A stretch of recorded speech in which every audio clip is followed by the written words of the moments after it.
देश की 18वीं लोकसभा के सत्र की शुरुआत का पहले दिन संसद में हंगामेदार रहा। विपक्ष संविधान के मुद्दे पर सरकार को सदन से परिसर तक घेरता दिखाई दिया।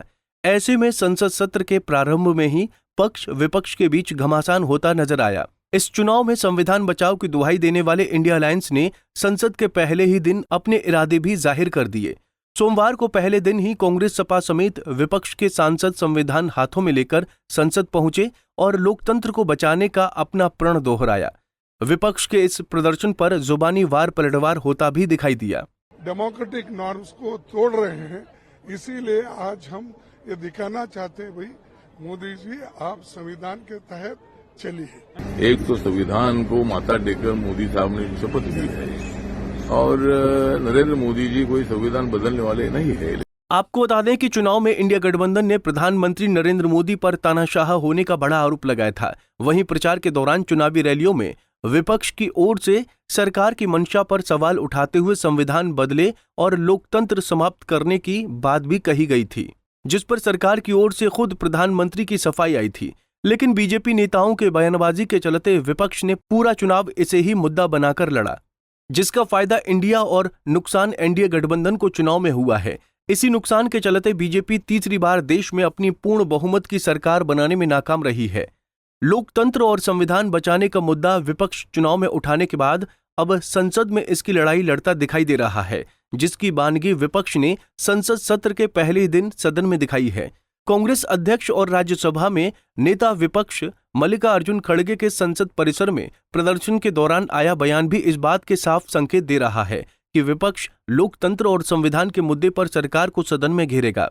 इसीलिए लोकतंत्र बचाने की बात करने वाली कांग्रेस प्रोटेम स्पीकर की नियुक्ति को संसदीय परंपरा के विपरीत और असंवैधानिक बता रही है, क्योंकि सरकार ने वरिष्ठता को दरकिनार कर प्रोटेम स्पीकर की नियुक्ति की है, जिस पर विपक्ष संविधान का उल्लंघन करने की बात कह रहा है।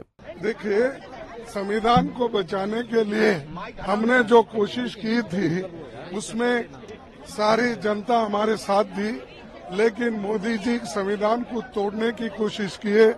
इसीलिए आज सभी पार्टी के नेता लोग एक होकर ये जो प्रोटेस्ट कर रहे हैं, और यहाँ पर जो गांधी स्टैचू थी और वहीं पर हम प्रोटेस्ट कर रहे हैं। मेरे बाबा साहब अम्बेडकर की वहाँ थी और गांधी जी की यहाँ थी, यानी हर नॉर्म्स को, डेमोक्रेटिक नॉर्म्स को तोड़ रहे हैं।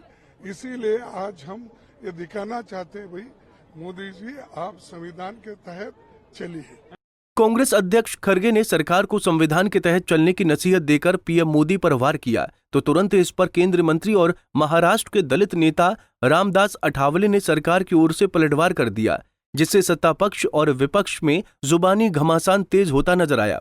अठावले ने कहा कि पीएम मोदी का कोई इरादा संविधान को खत्म करने का नहीं है, विपक्ष इस पर ब्लैकमेल कर रहा है। विपक्ष को बार बार संविधान का विषय नहीं उठाना चाहिए। मुझे लगता है कि अपोजिशन को दूसरा कोई विषय नहीं है। संविधान के बारे में सबको आदर है, संविधान की रक्षा होना आवश्यक है, और इसीलिए मुझे लगता है कि बार बार संविधान का विषय निकालकर अपोजिशन ब्लैकमेल करने का काम कर रहा है। एक तो संविधान को माथा टेककर मोदी साहब ने शपथ ली है और नरेंद्र मोदी जी कोई संविधान बदलने वाले नहीं है, लेकिन उसका एक गलत प्रचार किया जा रहा है। तो अपोजिशन ने बार बार संविधान का विषय नहीं उठाना चाहिए। ऐसे में संसद सत्र के पहले दिन की गतिविधियां बता रही हैं कि विपक्ष इस बार सरकार पर संविधान और लोकतंत्र को लेकर हमलावर है।